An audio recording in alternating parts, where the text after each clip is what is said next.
జై శ్రీరామ్. శ్రీమాత్రే నమః. శ్రీ గురుభ్యో నమః. మకర సంక్రాంతి. మకర సంక్రాంతి మనందరికీ తెలుసు, ఇది ఒక పర్వదినము. ఇక్కడి నుంచి మనకి ఉత్తరాయణ పుణ్యకాలం ప్రారంభమవుతుంది. మకర సంక్రాంతి మనకి ఎందుకు వస్తుంది?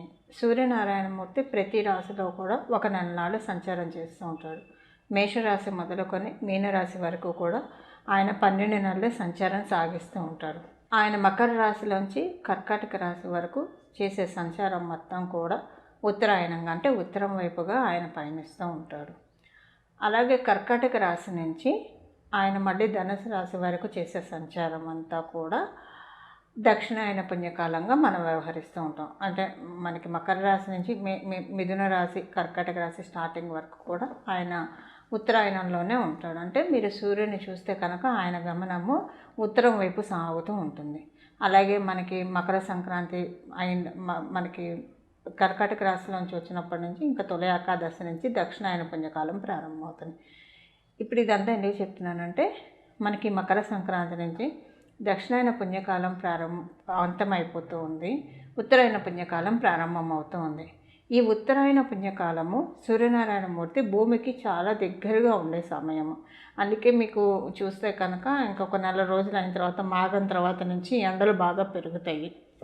మళ్ళీ మనకి దక్షిణాయనం వచ్చేదాకా ఎండలు, చలి అన్నది మనకి కనిపించదు. ఒక మాఘం వరకే, శివరాత్రి వరకే చలి కాస్తూ ఉంటుంది. ఇక్కడ నుంచి మనకి ఒక నెలలు ఉంటుంది గట్టిగా చెప్పాలంటే. ఆ తర్వాత మనకి చలి తగ్గిపోతుంది. ఎందుకంటే సూర్యనారాయణమూర్తి భూమికి దగ్గరగా వస్తూ ఉంటాడు. అంటే మేషరాశిలో ఆయన ఉచ్చస్థానం పొందుతాడు. మేషరాశిలోకి ఆయన రావడం అంటే, ఉచ్చస్థానం అంటే భూమికి దగ్గరగా వచ్చినట్లు మనకి ఇక్కడ లెక్క. అయితే సూర్యనారాయణమూర్తి మకర రాశిలోకి ప్రవేశించి మనకి ఫిబ్రవరి వరకు కూడా, అంటే ఈ మకర సంక్రాంతి ఇక్కడి నుంచి మనకి మకర సంక్రాంతి నుంచి నెలనాళ్ళు మకర రాశిలో ఆయన ఉంటాడు. మకర రాశిలో ఆయన ఉంటాడు కాబట్టి మకర రాశిలో ప్రవేశించిన రోజుని మనం మకర సంక్రాంతి.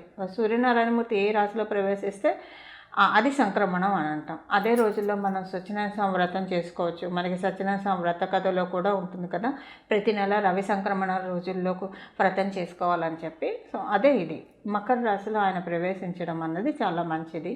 ద్వాదశ రాశుల వాళ్ళకి కూడా ఒక మంచి, అంటే మళ్ళీ మనకి మకర రాశిలో ఆయన రావాలంటే 12 సంవత్సరాలు మళ్ళీ ఆయన మకర రాశిలోకి సంవత్సరానికి వస్తాడు. ఇప్పుడు మకర రాశిలో నన్నాళ్ళు ఉంటాడు. ఆ తర్వాత మళ్ళీ రావడానికి సంవత్సరం పడుతుంది. ఉత్తరాయణ పుణ్యకాలం ప్రారంభం అవుతుంది కాబట్టి ఖచ్చితంగా మంచి ఇంపాక్ట్ ద్వాదశ రాశుల వాళ్ళకే ఉంటుంది. అదేంటి ఇప్పుడు మనం తెలుసుకునే ప్రయత్నం చేద్దాం. మిథున రాశి, మిథున లగ్నం. మీరు మిథున రాశిలో పుట్టినా లేదా మిథున లగ్నంలో పుట్టినా మీకు ఏమన్నా ఆరోగ్య సమస్యలు ఉంటే, మీకు కావచ్చు, మీ ఇంట్లోని వాళ్ళకి కావచ్చు, అవన్నీ తొలగించే పనిలో ఇప్పుడు సూర్యనారాయణమూర్తి ఉన్నారు. అంటే మీరు వైద్యులు సూచించిన సలహాలు అవన్నీ తీసుకుంటూ, సూచనలు సలహాలు ఇవన్నీ తీసుకుంటూ, దానితో పాటు మీరు చేయాల్సిన పని ఏంటంటే ప్రతిరోజు సూర్య నమస్కారం చేసుకోవడం వల్ల ఈ నెలంతా మీరు సూర్య నమస్కారం, మీకు ఏ ఆరోగ్య సమస్య ఉన్నా, స్కిన్ ఎలర్జీ ఉన్నా, ఆస్తమా ప్రాబ్లం ఉన్నా, ఏ ఆరోగ్య సమస్య ఉన్నా సరే సూర్య నమస్కారం ప్రతిరోజు చేసుకోవడం వల్ల, ఒకవేళ మీ ఇంట్లోని వాళ్ళకి ఆరోగ్య సమస్యలు ఉన్నా మీరు సూర్య నమస్కారం చేసుకొని వాళ్ళకి ఆరోగ్యం గురించి మీరు ప్రే చేయడం వల్ల అది తగ్గుముఖం పట్టడానికి అవకాశం చక్కగా ఉంటుంది. హెల్త్ ఇన్సూరెన్స్ చేసుకోవడానికి ఈ నెల బెస్ట్ సమయం. అంటే మీకు కనుక ఆర్థికంగా అనుకూలంగా ఉంటే కనుక మీరు హెల్త్ ఇన్సూరెన్స్ చేసుకోవడానికి ఈ నెల చాలా మంచి సమయం అని చెప్పడంలో ఏమాత్రం సందేహం లేదు. విదేశీ ప్రయత్నం చేయడానికి చాలా చక్కగా అనుకూలమైన సమయము. ఉద్యోగస్తులకి మార్పు కనిపిస్తూ ఉంది. మీరు మిథున రాశి, మిథున లగ్నంలో పుట్టి ఉంటే కనుక. అలాగే వ్యాపారస్తులకి కూడా ఫైనాన్షియల్గా కొన్ని మార్పులు, మాట మూలకంగా కొన్ని మార్పులు జరిగే అవకాశము ఈ నెలలో సూర్యనారాయణమూర్తి, అంటే మకర సంక్రాంతి నుంచి మళ్ళీ వచ్చే నెల లోపల సూర్యనారాయణమూర్తి మీకు ప్రసాదిస్తూ ఉన్నాడు. అంటే మళ్ళీ ఆయన కుంభరాశికి వెళ్ళే లోపల ఈ ఫలితాలన్నీ మీకు వర్తిస్తాయి. ఇప్పుడు మనం పరిహారం తెలుసుకోవడం ప్రయత్నిద్దాం. ఇది మనం ఇప్పుడు తెలుసుకుంటుంది ఉత్తరాయణ పుణ్యకాలం గురించి. మకర సంక్రాంతి, మకర రాశిలో సూర్యనారాయణమూర్తి సంచారం వల్ల ద్వాదశ రాశుల వాళ్ళకి ఎలాంటి ఫలితాలు ఉంటాయి అన్న విషయాన్ని మనం తెలుసుకున్నాం. కాబట్టి ఈ నెలనాళ్ళు కూడా అంటే మకర సంక్రాంతి మొదలుకొని ఒక నెలనాళ్ళు కూడా ప్రతిరోజు కూడా విడవకుండా సూర్య నమస్కారాలు చేయడం, మీకు కుదిరితే కనుక అర్ఘ్యప్రదానం చేయండి, లేదంటే కనీసం సూర్య నమస్కారం చేసుకోవడానికి ప్రయత్నించండి, సూర్య అష్టకం చదవడం కుదిరితే కనుక ప్రయత్నించండి. అలాగే మీ ఇంటి దగ్గరలో కనుక ఏమన్నా సూర్యనారాయణ మూర్తికి సంబంధించిన దేవాలయాలు ఉంటే కనుక వెళ్ళడానికి ప్రయత్నించండి. మీరు హైదరాబాద్ పరిసర ప్రాంతాల్లో ఉండే వాళ్ళైతే సికింద్రాబాద్లో మనకి సూర్యనారాయణ మూర్తి టెంపుల్ ఉంది. ఒకసారి మీరు గూగుల్ చేస్తే తెలుస్తుంది. అరసవెల్లి వెళ్తారా, కోణార్క్ వెళ్తారా, మీకు కుదిరితే వెళ్ళడానికి ప్రయత్నించండి. లేదు అసలు మనకి చక్కగా ఆకాశంలో మనం ప్రతిరోజు ఇంట్లో దీపారాధన చేసుకుంటాం. నాకేమనిపిస్తుంది అంటే దేవతలు చేసే దీపారాధన సూర్యచంద్రుల్లో అనిపిస్తుంది. ఆకాశంలో ప్రతిరోజు వాళ్ళిద్దరూ వస్తారు కాబట్టి, అంటే కృష్ణపక్షన అమావాస్య ముందు ఆయన నాడు మిగతా రోజుల్లో ఆయన కూడా మనకు కనిపిస్తూ ఉంటాడు, చంద్రుడు కూడా. కానీ ఆయనకి పక్షబలం ఉంటుంది, పక్షబలం తగ్గుతూ ఉంటుంది. సూర్యుడికి అలా ఏమి ఉండదు కాబట్టి ప్రతిరోజు సూర్యనారాయణమూర్తికి గుడికి వెళ్ళలేకపోయినా సూర్యనారాయణమూర్తికి ఒక 5 నిమిషాలన్నా పొద్దున్నే ప్రాతः సమయంలో దండం పెట్టుకోవడానికి ప్రయత్నించండి.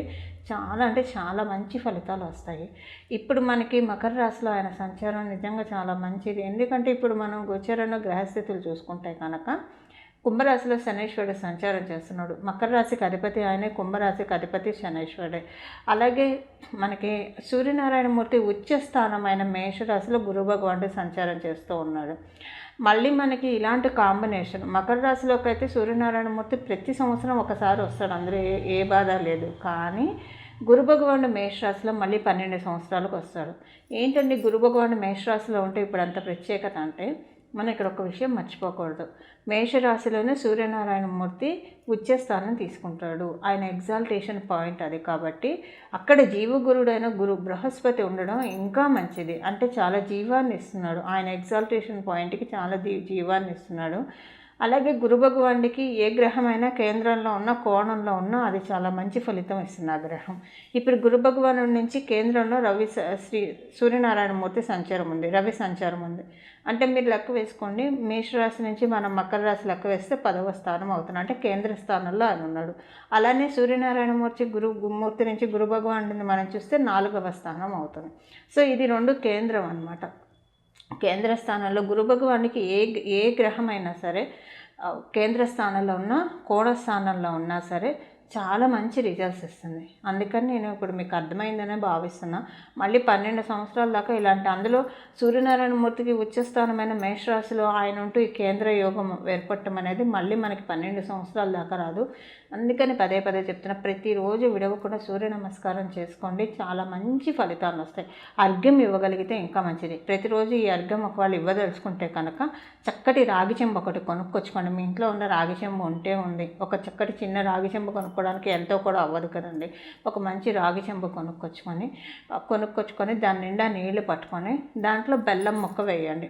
బెల్లం ముక్క వేసి సూర్యనారాయణమూర్తికి అర్ఘ్యం ఇవ్వండి.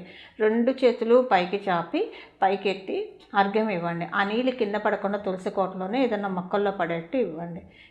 ఇలా ఒక విధానం. ఇంకొక విధానం ఏంటంటే, ఒక ఎర్రటి పువ్వు, మీ ఇంట్లో మందార చెట్టు ఉంటే మందార పువ్వు నీళ్ళలో, మందార పువ్వుతో అర్ఘ్య ప్రదానం ఇస్తే చాలా మంచిదండి. సూర్యనారాయణమూర్తికి మీరు మందార పువ్వులతో అర్ఘ్యం ఇచ్చి చూడండి, చాలా మంచి మార్పు వస్తుంది. వృత్తి వ్యాపారాల్లో చాలా మంచి మార్పు వస్తుంది. ఎర్రని పూలతో ఆయనకు అర్ఘ్యం ఇస్తే చాలా మంచిది. మందార పూలతో ఇస్తే మంచిది. మందార చెట్టు అందరికీ ఉండకపోవచ్చు, మందార పూలు అందరికీ లభ్యం కాకపోవచ్చు. అప్పుడు మనం ఎర్రటి గులాబీ పూలతోటి అర్ఘ్యం ఇచ్చినా కూడా చాలా చక్కటి ఫలితం వస్తుంది. అయితే బెల్లం నీళ్ళలో వేసి ఇచ్చేప్పుడు అదొక్కటే చాలా, అక్కడ ఏం పూలు వేయక్కర్లా. పూలు వేసినప్పుడు బెల్లం వేయకూడదు, దేనికదే విడివిడిగా చేయాలి. ఏదో ఒకటి చేయండి. బెల్లంతో నీళ్లు కలిపి ఇస్తారా, లేదా గులాబీ పువ్వు కానీ మందార పువ్వు కానీ వేసి ఇస్తారా అన్నది మీ చాయిస్. ప్రతిరోజు విడవకుండా సూర్యనారాయణమూర్తికి అర్ఘ్య ప్రదానం ఈ నెల రోజులు, మకర సంక్రాంతి మొదలుకొని ఇక్కడి నుంచి ఒక నెల రోజులు ప్రతిరోజు ఇవ్వండి, చాలా మంచిది. ఆడవాళ్ళు అయితే కనుక పీరియడ్స్ ఉన్న 4 రోజులు ఇవ్వకండి, మిగతా రోజుల్లో ఇవ్వచ్చు. కొంతమంది ఏటి సూతకుల్లో ఉంటారు, వాళ్ళు అర్ఘ్య ప్రదానం చేయలేకపోయినా దండం పెట్టుకున్నా సరిపోతుంది. నమస్కార ప్రియుడు భాస్కరుడు కాబట్టి దండం పెట్టుకున్నా సరిపోతుంది. మంగళం. నమో భగవతే వాసుదేవాయ.